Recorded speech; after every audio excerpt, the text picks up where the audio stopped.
What's up YouTube, it's Zach from Bang Tech Reviews, and today I'm going to be talking about my first impressions on the new iPhone 5. Now I'm going to try to make this video as short as possible because I do not want to bore you with facts and figures. So you can check the details out for yourself at www.apple.com, or if you're in the UK, just /UK. So let's go ahead and talk about the iPhone 5. Now I've been hyped up, I've been hyped for over the past month about this product. I'm happy with the updates and improvements, but I was expecting a bit more. For example, I was hoping for a liquid metal outer casing or shell or whatever you call it. There had been a lot of speculation that it's going to have that in the new iPhone 5. Another thing, I wanted the screen to be a little bit bigger than 4 inches. 4 inches is a major improvement from 3.5 as all the previous iPhones. However, nowadays I think it's just not big enough, to be honest. I think normal standard is 4.3 or 4.5. You might say to me, oh, what is 0.3 or 0.5 inches gonna do to you? Believe me, that does make a lot of difference, and it makes the experience a lot more enjoyable, especially when you're watching videos and surfing the web on landscape mode. So the improvements and updates are good, but what I think they've done is they kind of underselling the iPhone 5, because that was one of last product Steve Jobs was going to make. So the iPhone 6, I think they're going to really go all out. So everyone's going to be thinking, wow, Tim Cook is pretty good. He's definitely a successor to Steve Jobs. Well, that's my opinion anyway. But let's go ahead and start looking at the product itself. I'm going to go through this video really quickly, and as I mentioned, you can check out the website yourself to find out more information. So let's quickly go into the iPhone. The computer's been really slow today. iPhone 5, the biggest thing to happen to iPhone since the iPhone. So over here, thinner, lighter design, so much more than before, and so much less too. So obviously it's going to has a better processor. I'm not sure about RAM, but I think it's going to have same 1 gig of RAM. Obviously better Retina display. 4-inch Retina display. It's not just bigger, it's just right. So it still remains the same width, but it's a longer display, so to incorporate the 16.9 aspect ratio, I believe. Ultra fast wireless, browse, download and stream content at blazing fast speeds. A6 chip, performance and graphics up to twice as fast. So A6 is, I believe, quad core. Eyesight camera, the camera you love now shoots in panorama. I really want to see how the panorama works on the new iPhone, because I know the cameras are absolutely unbelievable. I tested one out before I was comparing the Samsung Galaxy S2 and the iPhone 4S, and the speed which the 4S takes pictures at is absolutely unbelievable. It takes I think with the 4S you can take 3 pictures, and the S2 will be still taking 1. And I think the color reproduction are just more accurate with the 4S. But that's my personal opinion. All new design. Obviously it has a new design with 2 faded color tones. Brilliant 4-inch Retina display, ultra fast wireless, powerful A6 chip as mentioned, so quad core. I'm not sure what's it going to be clocked at, but I think roughly 1 gigahertz, maybe 1.5. So let's quickly move on to the design. Create an entirely new design meant inventing entirely new technology. So obviously they slimmed down the whole phone. Let's go down. It should say the measurements. So only 7.6mm depth. That is extremely small. Weight is at 112 grams. So how can I compare that?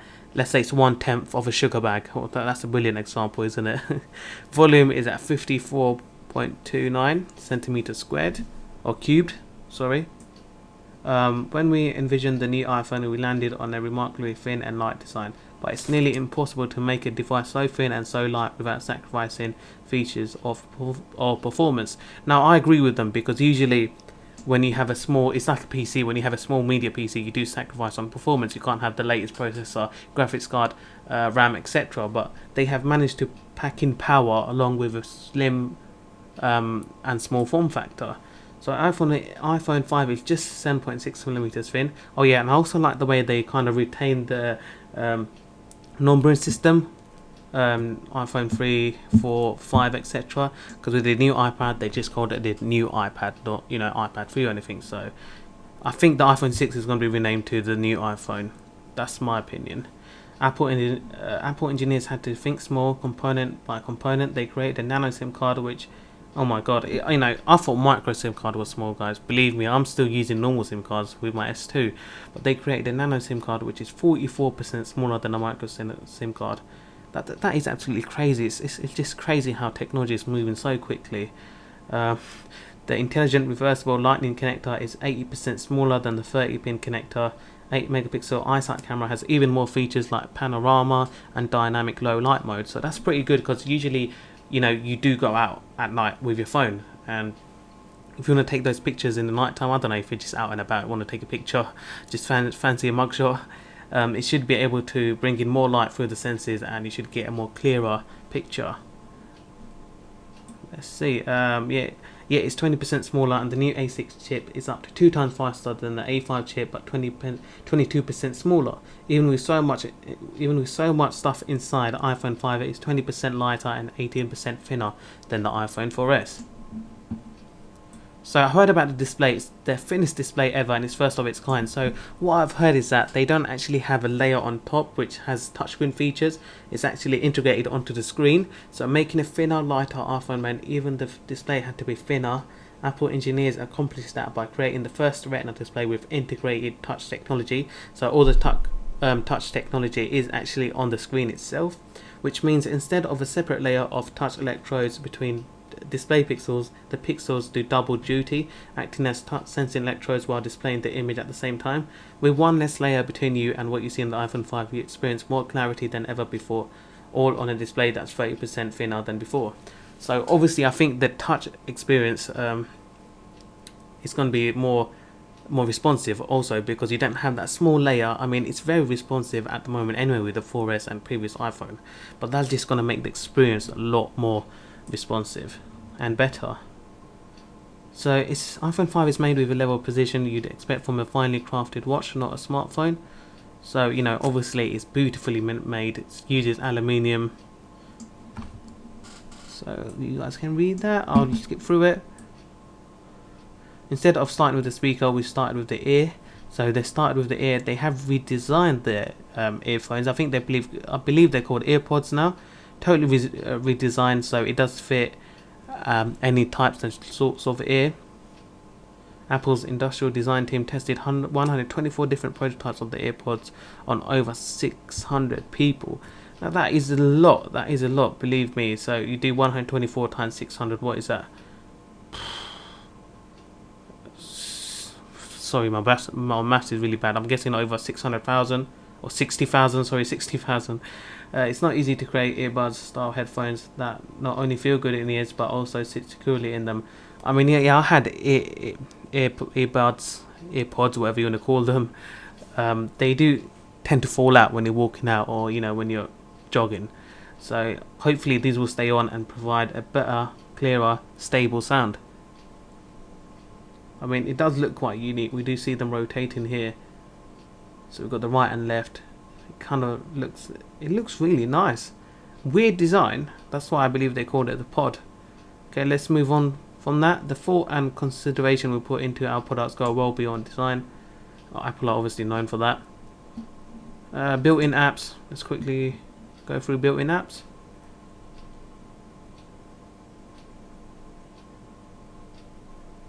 Things you do and all the things you can't do without. So one of the main things, they don't have Google Maps anymore, and that's been, they've kind of been saying that for a long time coming now in the new iOS 6, sorry. So they're trying to move away from Google now, because even they're not going to have their built-in YouTube app. So more beautiful maps. Elements in maps are vector based, so graphics and text are incredibly detailed even when you zoom in all the way. So they're not going to get pixelated when you zoom in. The panning is really smooth. Use the tilt and rotate gestures to view on an area, and maps keeps the names of street and places where they belong. Turn-by-turn navigation. I'm hearing great things about this sellout navigation or mapping software. Apparently it's supposed to be really great, and I hope it does live up to its expectation. You can also get traffic info. Maps uses real-time traffic conditions to calculate your ETA. Now I forgot that stands for, but that's estimated traffic. I can't remember, sorry about that. I'm pretty sure if you Google it, you'll find it. You'll also get details about incidents that are causing traffic jams, so you can tell if there's a major accident ahead of just a temporary hold-up, flyover. See the world from a whole new perspective and with photorealistic and interactive 3D views of major metropolitan areas. Explore like never before as you zoom, pan and rotate around a city and its landmarks. So camera get the full picture, so you can obviously take even better pictures, lets in more light, improved HDR capabilities for better color and tone and reduced motion blur, so even in low light it's going to take really nice pictures. Shoot panorama photos. Capture more of what you see with the new panorama feature. Just tap to shoot and move the camera across the scene up to 240 degrees. The gyroscope, A6 chip and camera app work together to create one seamless shot, and with a resolution of up to 28 megapixels, every shot is stunning. So yeah, that is quite good. I like the way how the chip, camera app work together, you know, to make one seamless shot.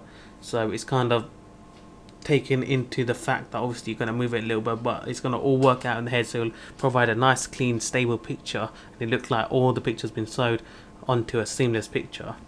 So share your photos. Obviously you can share, post it on Facebook, tweet, etc. HD video recording, 1080p HD to be perfectly clear. Nothing new. I mean, 1080 has been around for quite a long time now. Record all those I wouldn't have believed if it wasn't their moment. Shoot, edit and share 1080p HD video all on your iPhone 5. Backside illumination sensor, the large aperture on the iSight camera let in more light, so you can take better picture in bad lighting conditions. Take photos while recording. Now you can snap still images while simultaneously shooting 1080p HD video, so even your videos make for a great photo. Trim to edit, so there's a better, I think, editing software built in. Share your videos faster. So Siri, I think Siri has been made even more intelligent, so you can have even better conversations with a passbook, just a ticket and the boarding pass, card and coupon will move on phone. It's for you in more ways than ever. So you can just, so it's got the option there, make phone calls, tap a contact number or ask Siri to dial for you. You can even ask Siri, which is pretty good. You can also add another caller just as easily. Better call clarity. I'm guessing there's more microphones or noise cancelling. It appears means you can hear more clearly too. I've heard there are 3 microphones on the new iPhone 5. Ignore screen or answer. With iPhone you can decline an incoming call by automatically replying with a text message. Set a time. So what you can do, you can reply with text message. I'm pretty sure that's been out on Android for quite a long time now, but they've decided to use that feature. Set a time or location based callback reminder, or turn on do not disturb. It sends calls straight to voicemail unless they're from someone you specified as important, like your wife, boss or best friend. So I'm pretty sure they have those feature on the new Samsung Galaxy S3. FaceTime, you can have HD front facing FaceTime now on the front facing camera, sorry. Mail, Safari is supposed to be even better, and we just got the other apps. So let's go back to the top, because I'm already going over time, I believe. From the App Store, hundreds of thousands of endless possibilities. Okay, I'm going to skip this subheading as well, so go all the way up. iOS,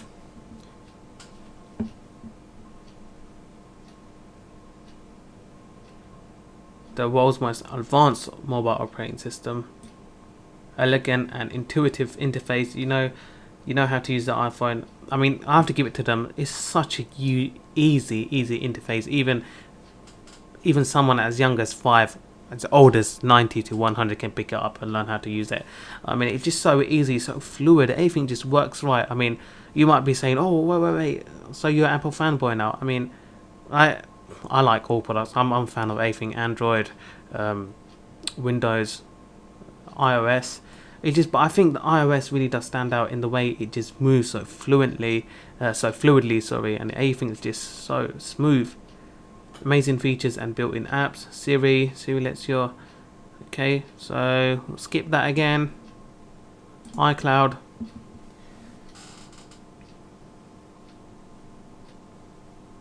Really slow internet. It's the easiest way to manage your content. So obviously there's like everything been, but I think you can back up, store things on the cloud. So wherever you have wireless access or 3G, 4G access. Okay, saying Norton is saying high performance user. Oh my god, why is that going to take up performance? Okay, iTunes in the cloud, your music, films, and TV programs wherever you want them. So if you only buy a 16 gig, as long as you have 4G access, 3G access, or wireless access, then you can. So what's it called? You can have access to other media from the cloud storage. Let's quickly go into tech specs, and after that I'll just talk about my impressions and what I thought of it. So we have the black and slate and white and silver. You can see the nice two color tone difference working. It looks really nice. So here we have the size and weight: 112 grams, 7.6 millimeter depth, width 58.6 millimeter, and height is 123.8 millimeters. So 3G and wireless, GSM model, all that. Obviously we have the 802.11n, 2.4 GHz and 5 GHz for better wireless. Bluetooth 4.0 wireless technology. This can be used anywhere in the world, this handset. Assisted GPS and GLONASS, I'm not sure what that means. Digital compass, Wi-Fi and 3G. Retina display, 4-inch diagonal widescreen multi-touch display. I think the aspect ratio is at 16.9. 1136 x 640 pixel resolution at 326 pixels per inch. 800 to 1 contrast ratio.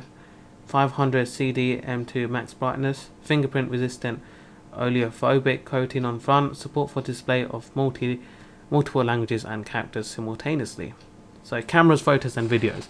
8 megapixel eyesight camera. Panorama shooting abilities with seamless, it will just look like it's one giant panoramic picture. Video recording HD 1080p with up to 30 frames per second with audio. FaceTime camera HD with 1.2 megapixel photos and HD video 720p up to 30 frames per second also. Obviously it does have autofocus, tap to focus videos or still images. So if you're recording, you can tap on something to make that object stand out and focus than your other stuff. Face detection in video or still images, LED flash, improved video stabilization, photo and video geotagging. So external buttons and connectors, we have the on and off sleep wake button at the top where it usually is on the right. Actually might be on the left, I can't remember, I don't own an iPhone. On the left we have ring silent switch, volume up or down, and obviously the famous home button, connectors and input output. 3.5mm stereo headphone mini jack. We've got the microphone, built-in speaker, lightning connector, on off sleep wake button as mentioned before. Power and battery, built-in rechargeable lithium ion battery, charging via USB to computer system or power adapter. Talk time up to 8 hours on 3G network. Standard time up to 225 hours. Now that is a lot, to be honest. Internet use up to 8 hours on 3G, up to 10 hours on Wi-Fi. Video playback up to 10 hours, audio playback up to 40 hours. Now I hope they do live up to those battery life or what they state. Audio format supported AAC. Obviously you're going to have MP3, MP3 VBR, audible formats. Got all these other formats that I'm not aware of. TV and video AirPlay mirroring to Apple TV support at 720p. So obviously if you're playing a video on your iPhone, you can play it through the big screen. Video streaming to Apple TV 3rd generation up to 1080p and Apple TV 2nd generation up to 720p. So video formats supported H.264 HD video up to 1080p, 30 frames per second. We've got, yeah, that's all that information. Headphones, Apple AirPods with remote and mic. Storage and travel case. Mail attachment support. Viewable document types. Microsoft Word, web pages, Keynote, Numbers, Pages, PDF, Acrobat, PDF, sorry, Microsoft PowerPoint, etc. All those. You got the JPEG, GIF, and TIFF. 3-axis gyro, accelerometer, proximity sensor, ambient light sensors, Apple ID required for some features, environmental requirements. And we've got language. We've got a lot of languages up there. We've got Dutch, Danish, sorry, Czech, Croatian, Catalan, Arabic, Chinese, Portuguese, Vietnamese. Keyboard support. What's in the box: iPhone 5, Apple AirPods, remote and mic, lightning to USB cable, USB power adapter, documentation. So we've got accessories that you can buy. And the last thing is we can buy it and it'll show us the price. So pre-order online from 14th of September. You can buy it from £529. That's UK price. US, I'm not sure, I'm not aware of the US price, but probably $600 or $500. Okay guys, so that was, I know the video ran on longer than expected. I always tend to ramble on longer than expected, but you know, that was my first impression on the iPhone 5. Will I be getting it? I'm not sure yet, because I'm going to have a look at the Note 2. That is supposed to be one beast of a phone, so I'm definitely going to be looking into that. Still deciding on the Note 2, iPhone 5 or the Samsung Galaxy S3. The only down point to the iPhone 5 at the moment is I was expecting liquid metal casing, and I wanted the screen to be bigger. 4 inches, it's not big enough for me. I've got big fingers, and you know, I'm happy with 4.3 at the moment. And even I've used the Note before at 5.3 inches. It's still perfectly usable. It's not big as a lot of people say it. You know, it fits in our pockets perfectly well, but some people will say it's too big. So you know, I'm gonna have a look at the iPhone, maybe play it around a bit in the store. Obviously, I was expecting a 12 megapixel camera as well, but 8 megapixel is fine, and obviously they made improvements on it. It's gonna have an A6 processor, so it's faster. I'm not sure of the RAM yet. All in all, I am happy with the updates, but not overwhelmed. Let's say not overwhelmed. I mean, it's kind of what I expected, but I just wanted a bigger screen. That's one of the main letdowns for me. I just wanted something to be bigger than 4 inches. But then again, it's much better than using a 3.5 inch. So okay guys, that was my first impressions. Let me know in the comment box if you're going to be getting one, or if you what do you think of the iPhone 5? Are you happy with it? I mean, I'm happy but not overwhelmed. A lot of my other friends are kind of saying, oh, you know, it's not a big update, not really worth buying the iPhone 5, but I want to hear your views, so let me know on the comments below. And if you like this video, please don't forget to leave a comment, rate and subscribe. Thank you very much for watching, and I'm going to go to sleep now. Bye bye.